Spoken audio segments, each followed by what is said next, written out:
Marlène et Jean-Claude sommes très heureux de te présenter une émission très spéciale afin de comprendre les faits d'actualité. Merci pour ta fidélité.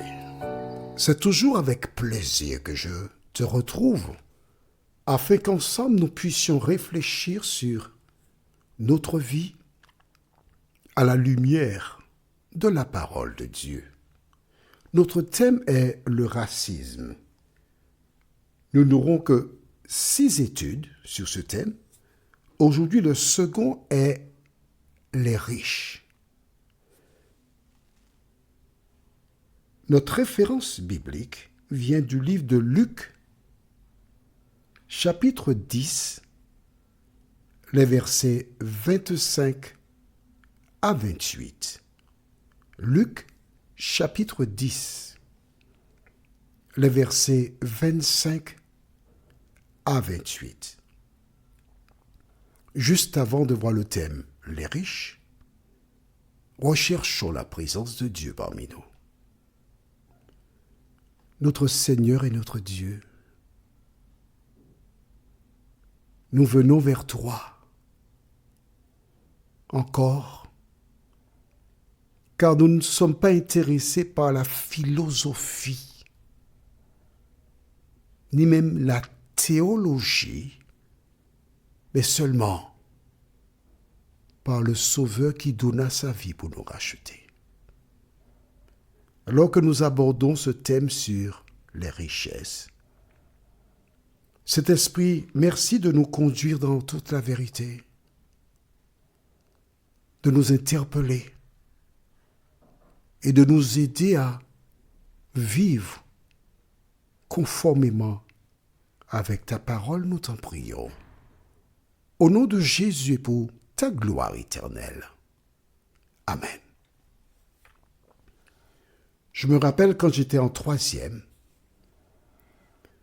j'ai un professeur qui nous expliquait que certains pays, lorsque la terre avait produit beaucoup, ils prenaient le surplus et allaient déverser ces produits de qualité dans la mer. Pourquoi? Afin d'éviter que les produits qui sont sur le marché perdent de la valeur. Alors, à un certain moment, on a distribué le surplus aux pays pauvres. Et certains pays, malheureusement, ils revendaient ces produits, cassaient le prix du marché. Et ceux qui les dirigeaient, les tyrans, s'enrichissaient. Voilà donc pourquoi certains pays ont adopté cette méthodologie. Mais si les hommes avaient la crainte de Dieu, si les hommes croyaient que Jésus reviendra un jour pour juger les vivants et les morts, ils commenceraient à se poser les bonnes questions et agiraient différemment.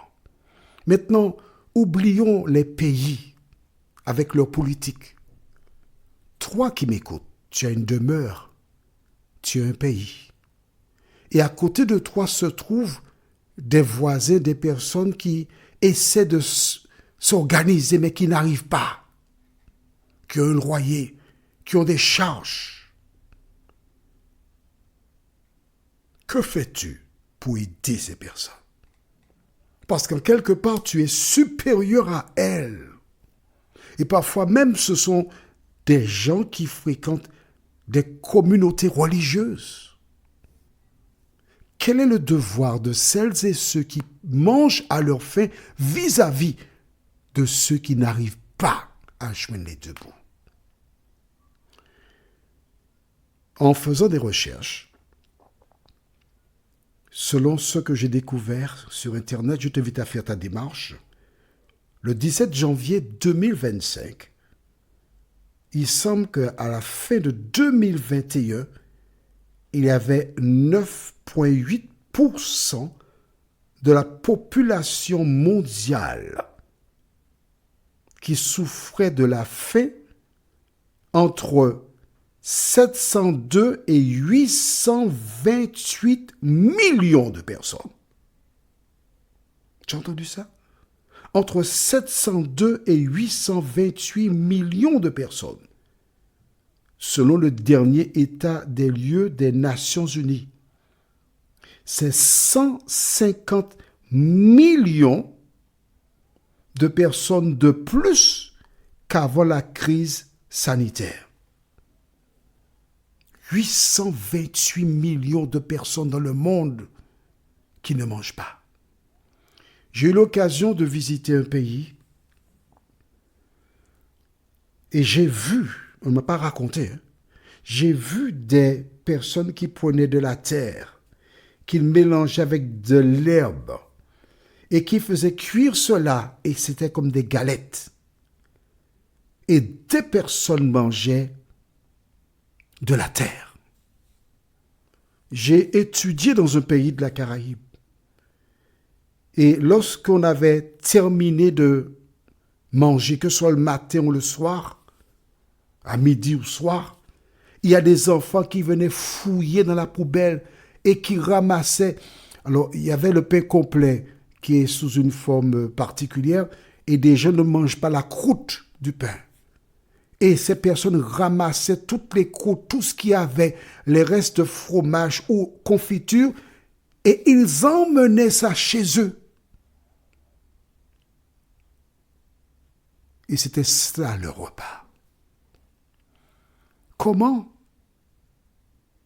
comprendre qu'autour de chez toi, de ton domicile, qu'il y a des personnes qui souffrent, qui ne peuvent pas manger à leur faim, et toi qui dis connaître Jésus, être la lumière du monde, tu ne fais rien pour les aider. Prenons la Bible. Et nous lirons dans le livre de Luc, chapitre 10. Matthieu, Marc, Luc, troisième livre du Nouveau Testament. Luc 10. Et nous lisons à partir du verset 29. Non, on va lire à partir du verset 25. Luc 10 à partir du verset 25 et nous irons jusqu'au verset 28. Lisons. Un professeur de la loi se leva et dit à Jésus, pour le mettre à l'épreuve, « Maître, que dois-je faire pour hériter la vie éternelle ?» Question simple. Que dois-je faire pour hériter la vie éternelle? Jésus lui dit, « Qu'est-il écrit dans la loi? Qu'y lis-tu » Il répondit, « Tu aimeras le Seigneur, ton Dieu, de tout ton cœur, de toute ton âme, de toute ta force et de toute ta pensée, et ton prochain comme toi-même. » Tu as bien répondu, lui dit Jésus. Fais cela et tu vivras. Voici un homme qui vient voir Jésus. Un homme exactement comme toi, qui lit la parole et qui désire être sauvé. C'est intéressant de voir comment il débute. Alors la Bible dit que c'est un professeur de la loi. Il commence par dire à Jésus, « Maître ». En clair, je t'accepte comme mon maître. Je t'accepte comme celui qui m'enseigne ce que je dois faire. Que dois-je faire de bon pour hériter la vie éternelle? Écoute bien ce que je te dis. Des gens te racontent, nous sommes sauvés par grâce. Dès qu'on a accepté Jésus, on est sauvé. Mais que dit Jésus lui-même? Si tu veux entrer dans la vie, observe les commandements. Comment comprendre cette déclaration? Écoute-moi bien attentivement. Si tu as une question, tu envoies un message par WhatsApp au plus 596 696 88 93 93 et je te répondrai. Écoute bien. La première chose que l'on doit faire, c'est accepter Jésus comme sauveur personnel. C'est la première chose. Et cet homme, il a accepté Jésus puisqu'il l'appelle maître. Bien. La deuxième chose, puisqu'il a déjà donné le premier point, appeler Jésus maître, je t'accepte comme maître. Qu'est-ce que je dois faire pour être sauvé? Jésus lui dit d'observer les commandements. Les commandements ne sauvent personne. Mais c'est l'amour que tu as pour Jésus. Parce que tu aimes Jésus, tu ne mens pas. Parce que tu aimes Jésus, tu ne voles pas. Parce que tu aimes Jésus, tu honores ta mère et ton père. Parce que tu aimes Jésus, tu ne convoites pas ce que le voisin possède. Parce que tu aimes Jésus, tu ne vas pas prendre le nom de Dieu en vain. Parce que tu aimes Jésus, tu n'as pas d'autre Dieu que le seul Créateur. Parce que tu aimes Jésus, tu n'as pas d'idole. Et tu fais tout cela parce que tu aimes Jésus. Que dois-je faire de bon pour hériter la vie éternelle? Jésus te parle. Et tu comprends fort bien ce qu'il a dit là. Il n'y a rien à retrancher. Et n'oublie pas que Jésus-Christ est le même hier, aujourd'hui, demain et éternellement. En clair, cela veut dire qu'il ne peut pas changer ce qui est sorti de ses lèvres. Est-ce que nous sommes d'accord? Je te rappelle que je ne représente aucune église. Toutes les églises qui existent ont leurs prédicateurs, des personnes qui font de la promotion pour leur communauté. Moi, je ne fais pas de promotion. Je ne fais que te dire et lire en même temps que toi ce que dit la Bible. Si tu veux entrer dans la vie, observe les commandements. Imagine que ce professeur, c'est toi. Que fais-tu avec la parole que tu viens de lire dans les évangiles? Note bien, ça ne sort pas de l'Ancien Testament, mais c'est dans le Nouveau Testament. Et qui le dit? C'est Jésus lui-même. Et que dit Jésus? Ok, on va lire quelque chose. On va aller dans Jean 15, verset 10. Jean 15, verset 10. Je voudrais que tu lises en même temps que moi. C'est pourquoi, tu vois, tu entends les pages de ma Bible. C'est pour que nous puissions lire ensemble. Quand Jésus est venu, il a une attitude. D'accord? Il a fait beaucoup de choses. Mais il a aussi dit des choses importantes. Est-ce que tu as trouvé Jean 15, verset 10? Ce n'était pas prévu. Mais en fait, c'est le Saint-Esprit qui dirige toutes choses. Que dit Jésus dans Jean 15, verset 10? Tu as trouvé? Je rappelle que tu dois toujours lire en même temps que moi, de telle sorte que ce que tu lis, le Saint-Esprit t'aide à comprendre, le scelle dans ton cerveau. D'accord? Jean 15, verset 10 déclare. Tu es prêt? On y va. Si vous gardez mes commandements, vous demeurerez dans mon amour, de même que j'ai gardé les commandements de mon Père et que je demeure dans son amour. Je relis encore pour toi? D'accord. Lisons-le ensemble. Si vous gardez mes commandements, vous demeurerez dans mon amour, de même que j'ai gardé les commandements de mon Père et que je demeure dans son amour. Jésus est venu sur terre. Il a laissé la terre. Mais il déclare, j'ai gardé les commandements de mon Père et je demeure dans son amour. Il n'a pas donné de commandement opposé à celui du Père puisqu'il a gardé les commandements du Père. Je te rappelle Les commandements ne sauvent personne. Exemple, tu es marié, tu aimes ton époux. Un jour, tu envoies un message à ton époux dans lequel tu écris, il te dit de prendre les fleurs et tu lui écris, je vais essayer. Mais essayer avec un accent sur le E. Que dois-tu faire si tu aimes ton épouse?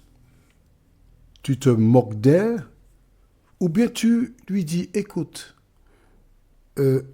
lorsque tu as deux verbes qui se suivent, le deuxième se met à l'infinitif. Donc, essayer, c'est ER.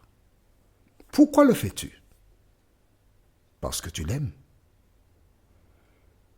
Parce que nul n'a jamais haï sa propre chair. Tu le fais par amour. De même, aujourd'hui, tout ce que Jésus te demande de faire, il faut le faire parce que tu l'aimes. Les commandements sans amour pour Jésus n'ont aucune valeur. Prions. Notre Seigneur et notre Dieu, merci pour la parole.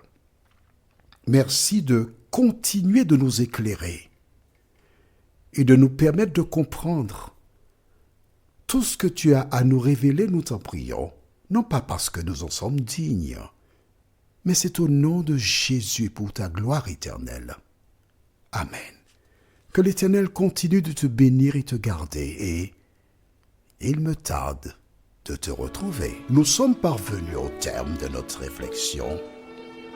Si d'aventure tu as une question, il te suffit d'envoyer un message par le biais de WhatsApp au numéro suivant, plus 596 696 88 93 93.